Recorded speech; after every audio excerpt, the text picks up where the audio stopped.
Good morning, people.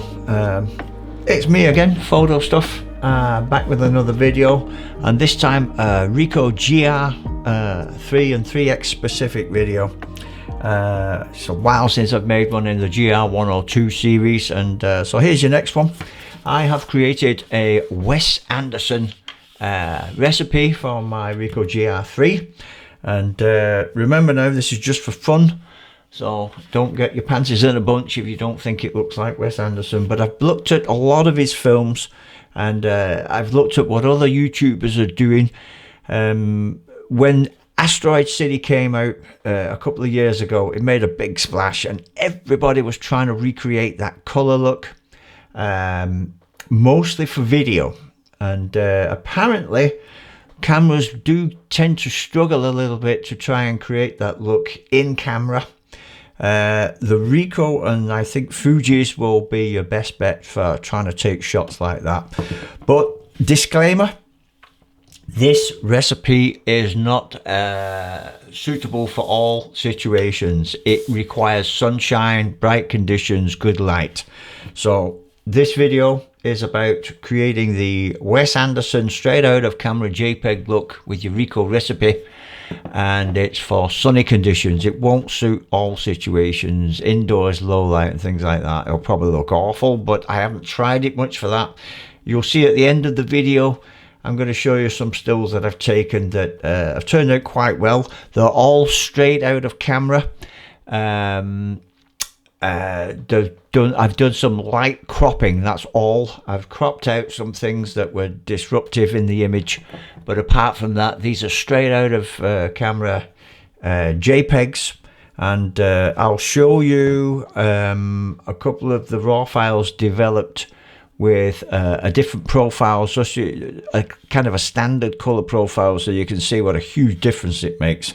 But down in the comments or the description, you can see I've created some timestamps, and if you can't wait to just get in there and start recreating this recipe yourself, there's a timestamp that will jump straight towards where I start making the recipe in the camera, and just see that if you want to skip over the rest of me waffling on. I do tend to talk too much, but along the way I have learnt quite a lot about white balance. It doesn't actually work intuitively. When you set white balance in a camera manually, you're kind of compensating for what you're setting for. So when you're looking at the sunshine icon of white, that's actually a cool light. I always think of sunshine as sunsets and golden hour and things like that, and that's going to make warm light. But what is actually happening with sunlight, because it's very, very hot light. If you look at it on the Kelvin scale, it's a very hot light, so it edges towards white and blue. So the camera, to compensate for this, it adds amber and yellow and reddish tones to your image. So that's some of the things I've been learning about creating this. So this recipe covers white balance, a custom white balance, a custom image profile based on the cross-processing profile, and it also covers vignetting, reducing that in the camera, and also dynamic range controls in the camera, outside of the image control profile, outside of the recipe, the image recipe. We're going to be looking at that because it's important to reduce contrast, to change the camera's sharpness, to reduce it a little bit, to get these pastel shades, and introduce the right tones to get the blues over in the teal look and things like that.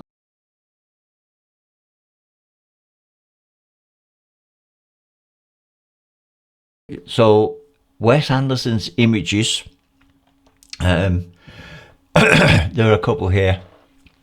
You can see they have a very, very distinctive look, and the more films he makes, the more he seems to experiment with these strange color choices and palette choices.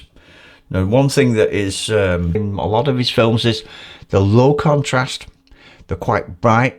The colours end up being not sharp, not highly pigmented. They look like pastel colours.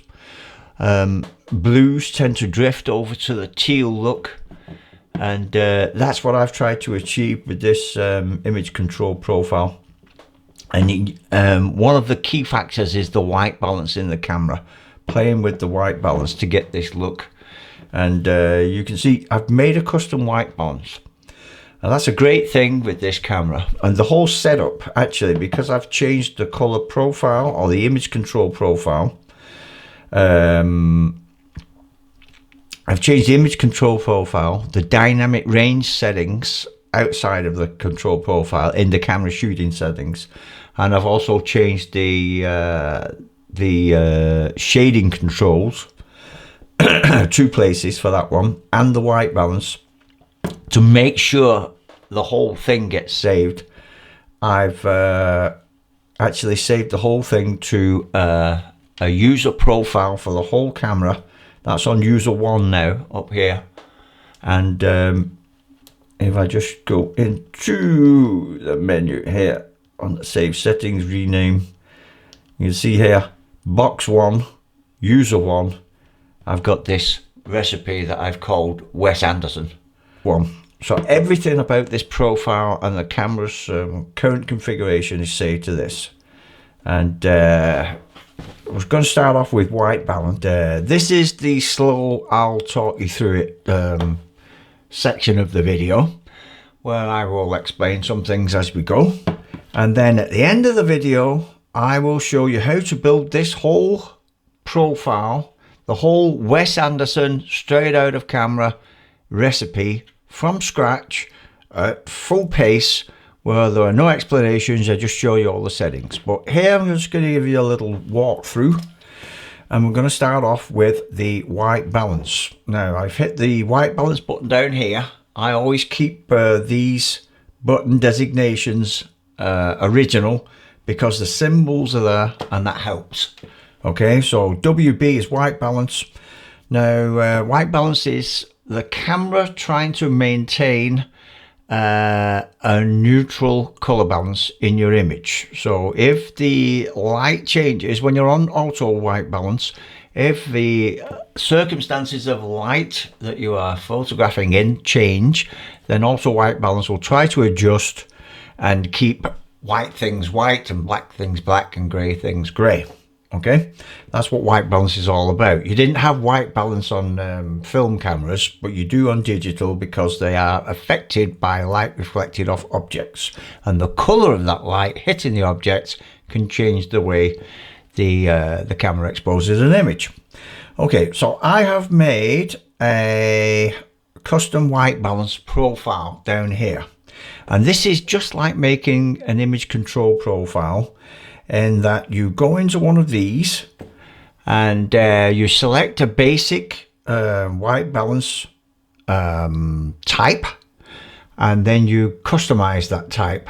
Okay, now white balance has got these easy recognizable icons. So you've got auto white balance with multiple light sources, and you've got sunshine here or daylight, shade, and cloudy, and different types of artificial light. Okay, now if you know exactly what your type of light you're photographing in, then by all means change one of these, select one of these that matches the light source you'll be working in.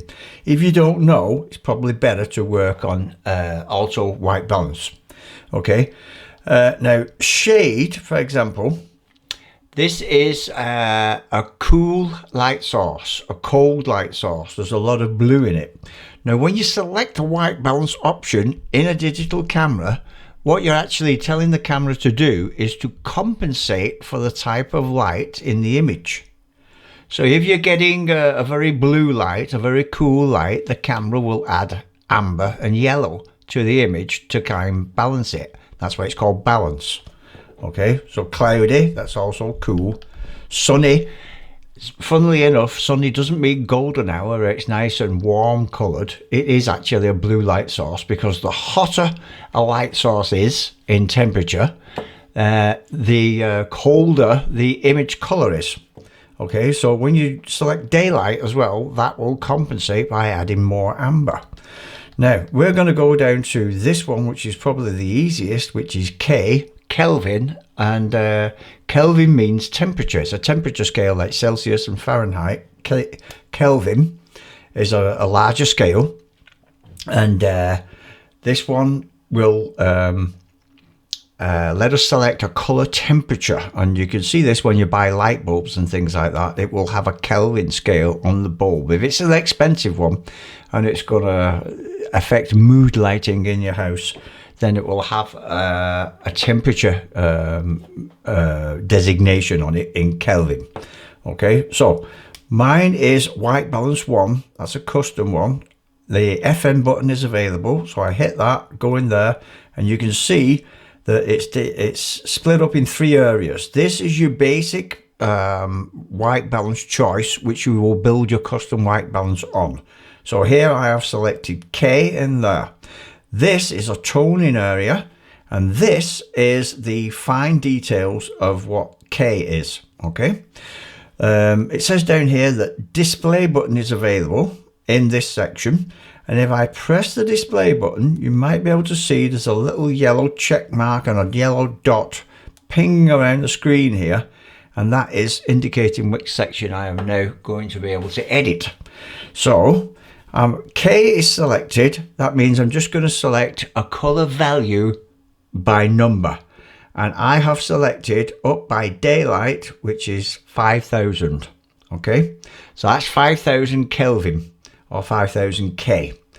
Now that is going to add blue to no, that is a blue. We're telling the camera this is a blue light source, so you can add a little bit of amber light to compensate. That's in the white balance. Then over here I am in this area here, which is divided into these coordinates, and these coordinates give you magenta in the bottom and green at the top, so you can shift the actual color between, it's like a tint, this you can shift the color between green and magenta, and then you have blue and amber for the actual warmth of it.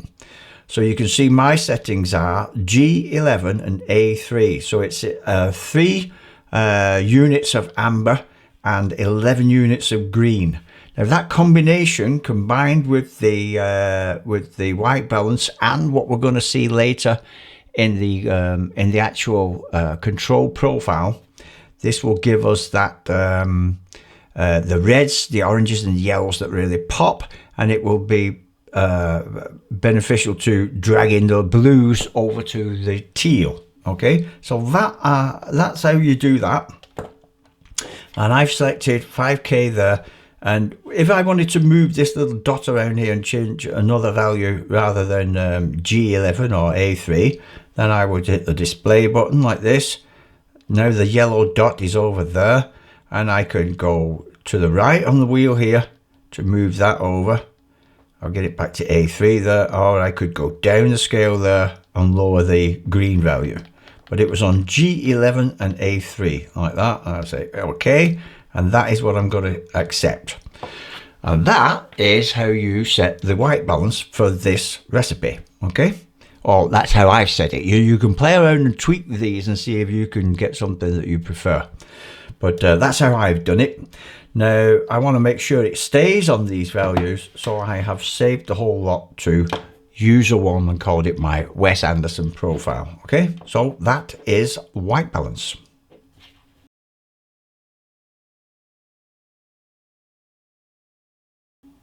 So now for the nitty gritty. I go in here, I choose the image control profile that the camera is set to. I haven't changed one of my custom ones. Number 1 is still my Leica look. Number 2 is still my favorite monochrome look that I made up myself, and you can see previous videos on that if you want. But this is the look now, and down here again, just like with any other profile, the FM button is available, so we're going to hit that, and then we get to see the changes made to the original cross-processing profile to get this look.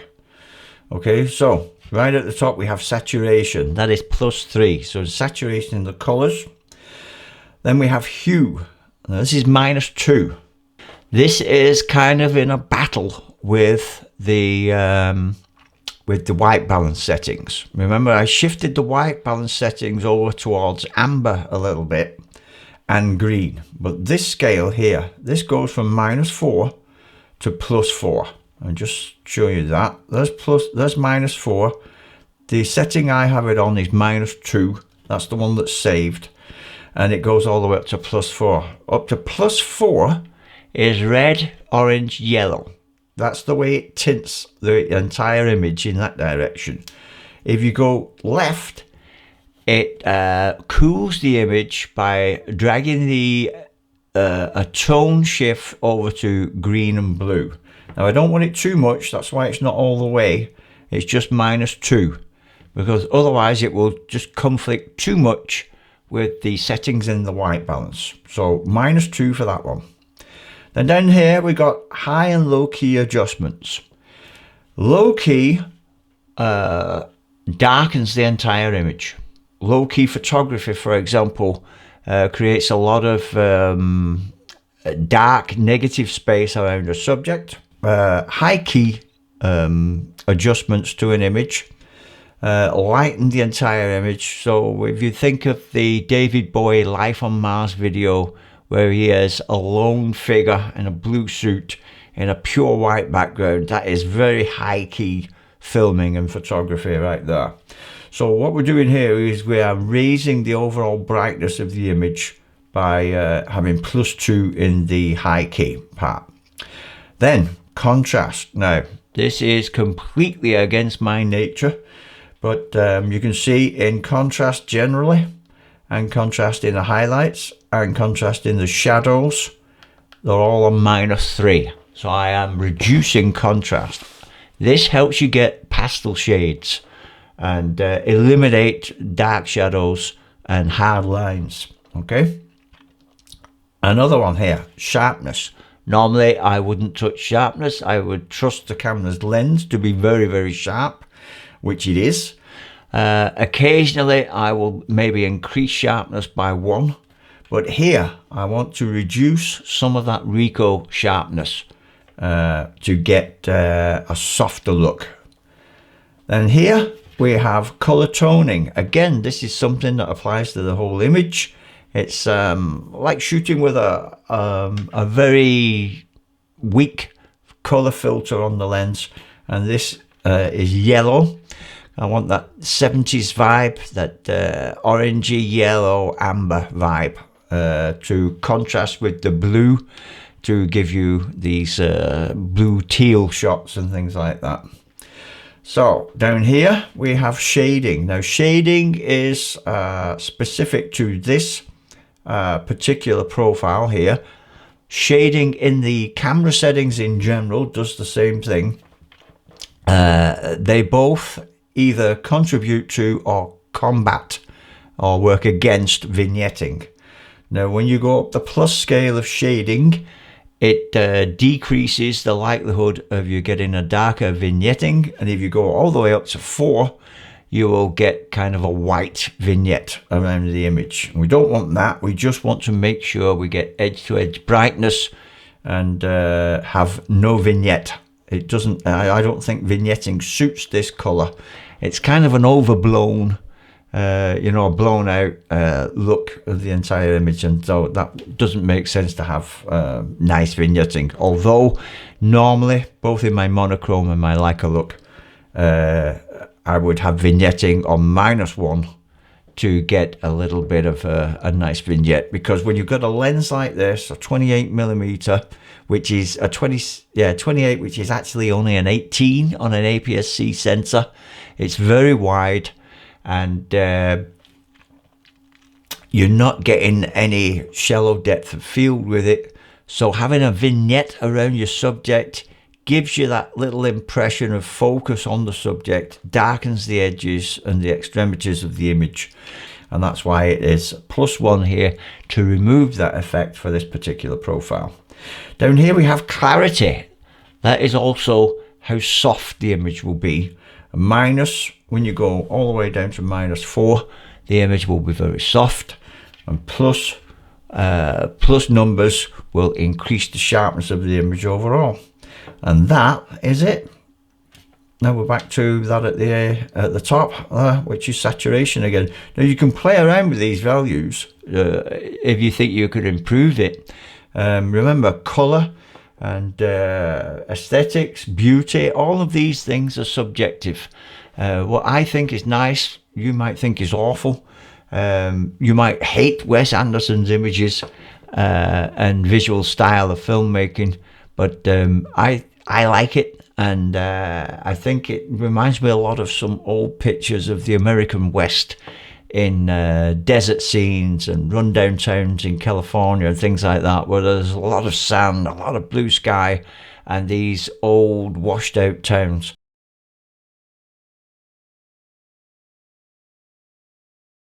Okay, last two settings to complete the whole recipe. Before the dog and pony show, we go into the menu here, and we are on the camera menu. We are not inside the image control profile now. That's got its own settings done. The white balance is done. Now we're just in the general settings for the entire camera that affect all profiles, but don't affect your raw files. So we are over here, peripheral illumination correction. This is normally something I have off because I like to accept the natural vignetting in the Ricoh GR3 lens, if there is any. But here I am correcting for that and letting the camera remove it for the JPEGs if necessary. So that is on, and we go down to dynamic range correction. Now, dynamic range correction will avoid deep shadows when, for example, if you're shooting for highlight weighted meeting or spot meeting on something very bright, you will normally go and crush those blacks and get a really nice high contrasty image. I usually like that. I usually set the camera up for that. But for shadow correction, I have switched it on. I usually have it off completely. I have switched it on, and it's on medium. So that will lift those shadows a little bit and avoid high contrast images for this profile. And in highlight correction, that is just on. That will just try to prevent me from blowing out the highlights completely and just keep them with a slightly narrower range. So it's more processing for the camera, this, having a wider dynamic range overall. And it's it won't show you those lovely shadows when you're shooting for that, but it will help this style. So that is it for the entire Wes Andersen Ricoh recipe. We've got all three components done: white balance, the image control profile based on cross processing and all the minor adjustments there, and the final two adjustments to the camera in general, the dynamic range for the shadow control, highlight control, and we have switched on the illumination, peripheral illumination correction, which will just prevent any vignetting. All of those things I don't usually mess with because I like the vignetting, I like the deep shadows, I like the contrast, but it doesn't suit this profile. Everything, as I mentioned, is saved under user 1. If I go in there, I can recall my Wes Andersen profile anytime I like, and when I don't want to use it, when I want to go back to my Leica look or my monochrome look, and just run that dial on over to AV, and I'm back where it should be. And that is it. Coming up, sequence of images, and then I will round off the entire video with a very quick run through of all the settings with the text on the screen, no explanations, 2 minutes max, and that's it. So thanks for watching, enjoy the rest of it.